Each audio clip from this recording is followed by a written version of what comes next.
Hi, good afternoon. I am from the United States, but I'm not going to talk about politics, maybe a little bit. And I'm also from Chicago, so, you know, there's that. I'm a little tired. I've been on the plane for 20 hours, feels like it. But thank you, Mr. Reddy, for having me and putting up with the logistics with the visa and all the madness. But as the gentleman said, I'm with INKISH. I'm actually in North America. INKISH is more of a European media platform, but they're trying to increase their presence in North America. So they kind of brought me on about 9 months ago. And as you can see from the pictures, we've been all over the place. We were at Drupa in Germany. We're at Printing United in Las Vegas. Last week I was in Denmark, which is our home base, so to speak, with a lot of Europeans. And a lot of people talking about the decline of the printing industry. And then Naresh Khanna from Indian Printer and Publisher stands up and says, "What are you talking about?" He goes, "In India, all segments are growing." So it's a little different animal here, as Naresh can attest to. INKISH is probably known best for its videos, its films. If you go to inkish.tv, you'll see hundreds and hundreds of films of different printing companies and suppliers. But we're trying to kind of bring back print, and I'll leave these samples here. We've done geographic samples of PSPs, printing service providers in different countries. This one's in America. We've done guest books with topics such as workflow with guest authors. And then I had the pleasure of doing this one. It's a magazine dedicated to Jonathan Siebold, who was one of the fathers of desktop publishing 45 years ago or so. He's still alive. He's 80 years old, living in New Mexico, and he was thrilled that we remember him. So I'll leave these for people to look at later. Hi. I think you should hold your presentation for most of them are outside. Oh, okay. You want to wait a few minutes, or? Yes. Yeah, that's fine. Coffee break. Okay, sorry. You want me to go ahead, or? Yeah, sure. Yeah, okay.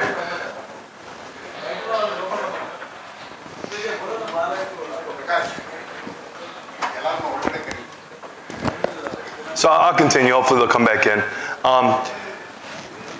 On the business cards that we hand out, we say we are people. And you know, you're going to hear a lot of talk about technology, but as the gentleman said earlier, it's about relationships.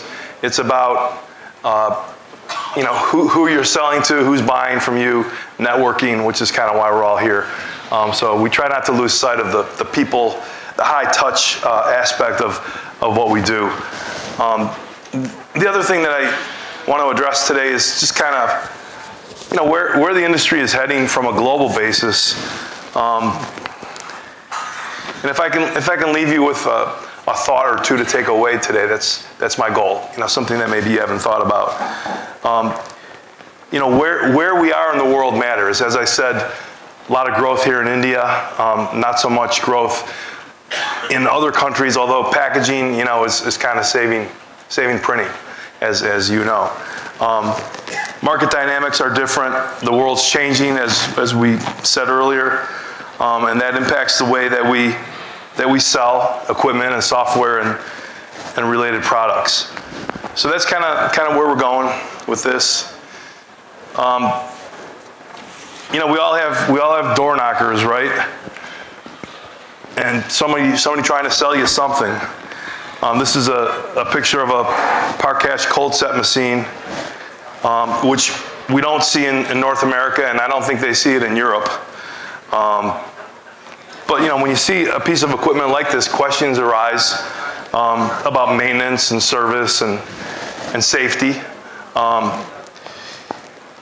And I feel like you've got to properly align your operations, and that's where the skill sets of the operators comes into play, especially in terms of the newer equipment that's being pushed.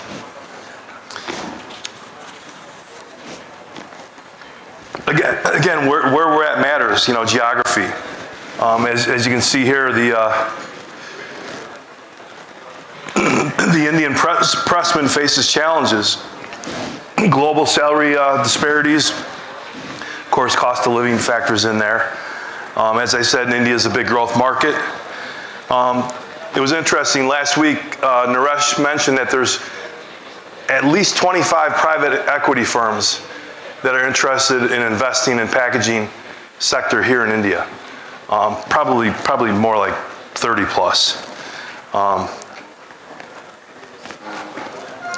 And the other thing, I joked about not talking about politics, but with the new U.S. president coming in office next month, there's a lot of speculation about what's going to happen with immigration policies in the U.S. and a lot of people concerned about how that's going to impact labor. So we'll wait to see how that all plays out, but it's it's definitely top of mind for printing companies in North America.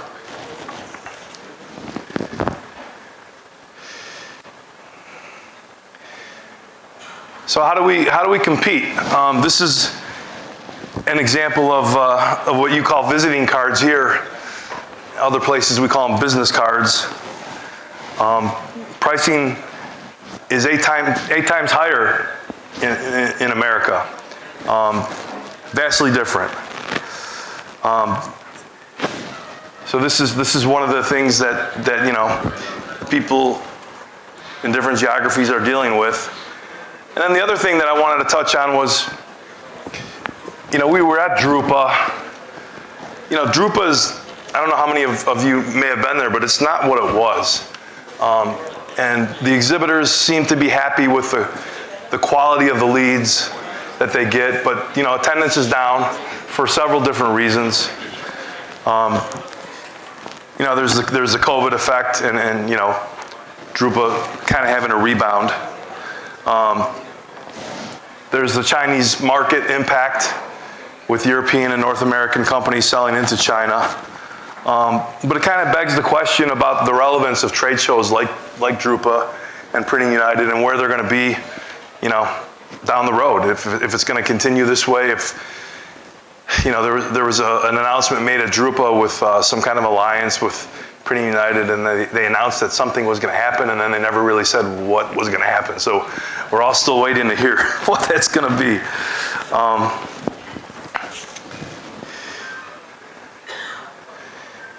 And then, how will technology be presented in the future? I mean, already we've got webinars and webcasts. We've got videos, which is, like I said, a big part of what INKISH does. If you go on the website,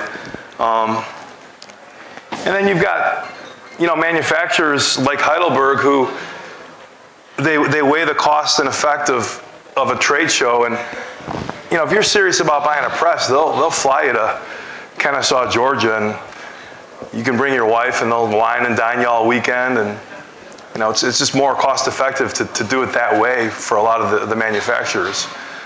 So I think we've seen that already, and I think we're going to see more of it.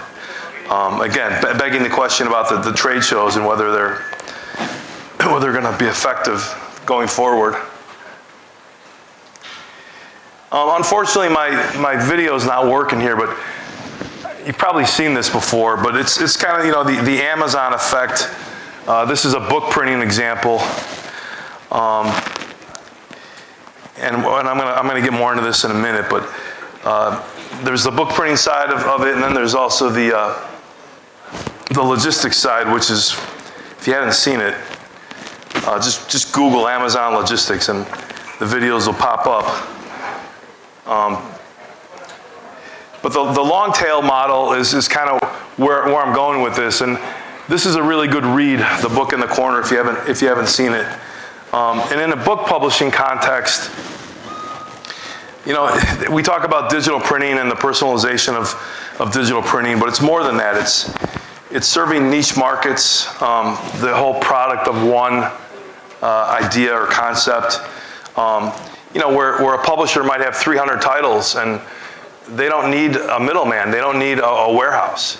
They don't need bookstores to go sell their books in anymore, right? So the whole model, the business model, has changed. And obviously, automation is the key to this. And book printing is actually growing in the Western Hemisphere, which is kind of a head scratcher. And I think the other thing to consider is, the 80-year-old model of unit cost is kind of, it's not the way people think anymore. The old economy of scale, you know, the more you print, the less you pay. It's just a different way of thinking now, especially with the middleman being cut out of the equation.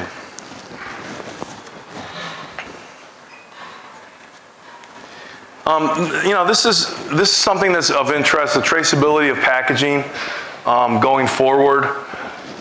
This is an area that I think printers everywhere need to be prepared for.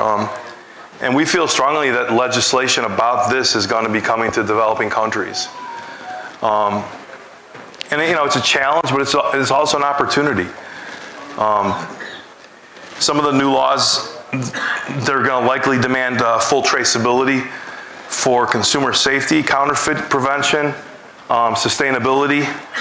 And this example here, it's a BHS box plant, and they've developed something super high tech where they've got these open source QR codes, and the QR codes redirect and change their functionality based on where they are in the supply chain. It's wild. It's the same QR code, but as it advances through the supply chain, it changes. And this is kind of something to keep on the radar. It's where things are heading.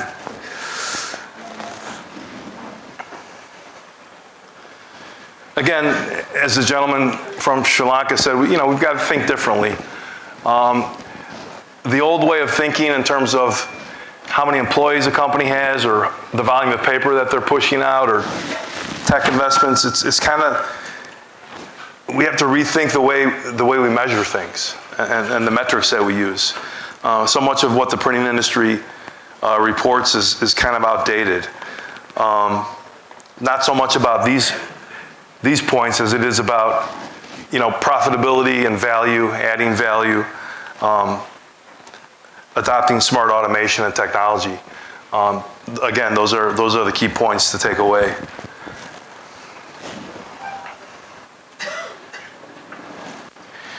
And then as far as the workforce of the future goes, you know, there's talk about lights out production, robotics, increasingly robotics, cobots, robots. Saw a lot of that at Drupa and Printing United, these cobots in the manufacturing plants. They're a little bit more, I guess, safe than a robot, an industrial robot. Like if a human bumps into a cobot, it's not going to hurt the human. Whereas an industrial robot, you know, could injure somebody.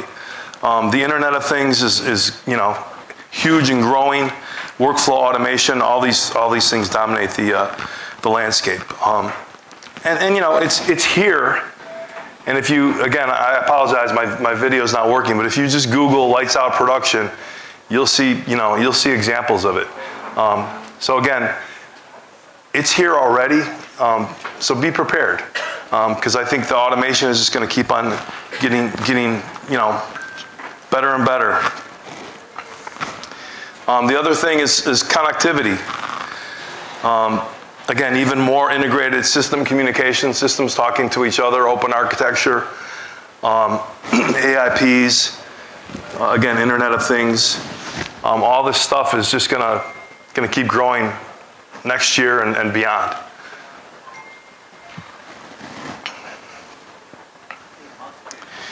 And as far as you know, the future and the workforce of the future, you know, I really believe everywhere people want to work. You know, the landscape here with the number of people in the country, it's maybe a little different than some smaller countries, but they still want to work, and the willingness to change, I think, is again the key for the employers.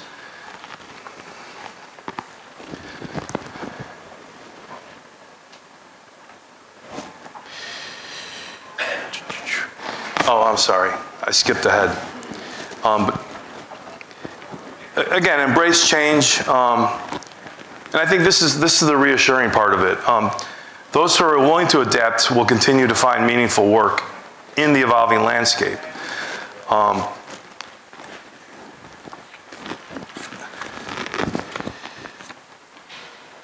Oh, I'm sorry. I skipped ahead. This is the slide. As far as consumer behavior shaping the culture, you know, the next generation, literacy is growing. There's a transformed business models are on the rise. Again, think Amazon, Vistaprint.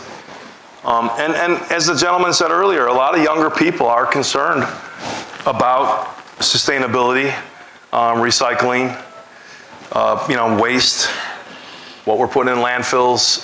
It's a growing concern around the world. You know, I think maybe more so in Europe, but it's coming to the United States, and I think it's going to, you know, come elsewhere as well. And the big question is, you know, how the printing industry will adapt and stay interesting, quote unquote, to the younger generation. Because this has become a big challenge in America, is attracting younger people to the industry, and the industry's reputation not being so, you know, down and dirty with ink under your fingernails, and making it more about a technology type of industry, which really is what it's become. So that's kind of the gist of what I have. I'm almost afraid to ask for questions, but I'd be happy to entertain any questions if anybody has any for me.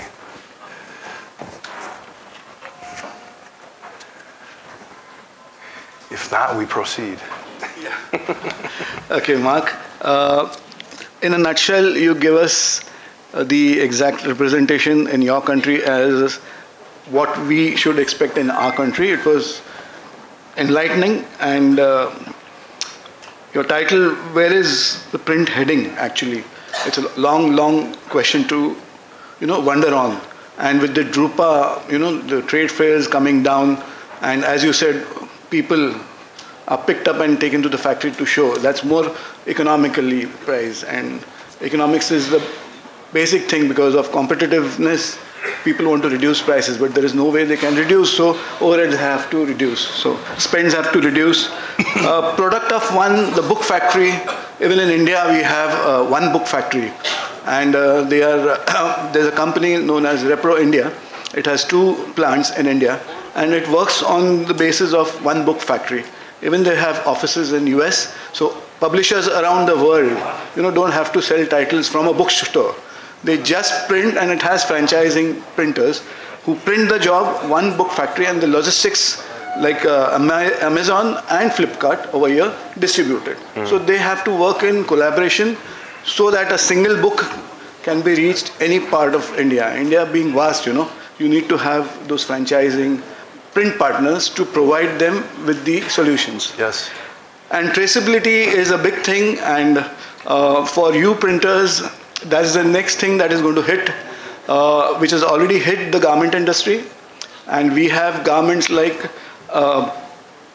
Zydus and all these you know, big players. They have the tags with sandwiched RFID. So traceability from the manufacturing to the home is already there on cards in the apparels that we are wearing. And probably this financial year, the government is going to make it mandatory. So all printers have to see to it that they are updated with the technology and how they can, you know, find a solution for this problem. Secondly, even the pharmaceutical section in India is a big industry. And to move around medicines, there is unscrupulous ways of manufacturing, you know, the duplication of medicines, and which hurts people. So again, this QR code, the common QR code which you say, is going to be implemented in the pharmaceutical print. So the folding carton people, packaging drivers of India need to be updated again for that technology, which is going to be very, again, smooth and implemented by the government of India. Yeah. It is going to be a mandatory thing. So there is no escape from it, and we as printers should be updated. And in a very nutshell, I could grasp from what Mark has, you know, delivered. Because he's come from a long flight and through Dubai, and just arriving today morning, I will really thank him that in a short time that he could present a wonderful thing.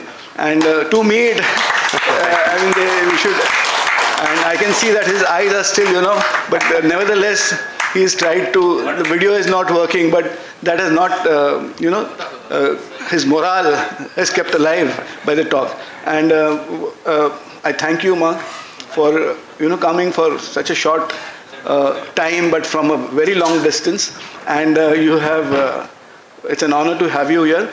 And the AIFMP and the KSPA would like to felicitate you. So if you could sit in that chair of felicitation.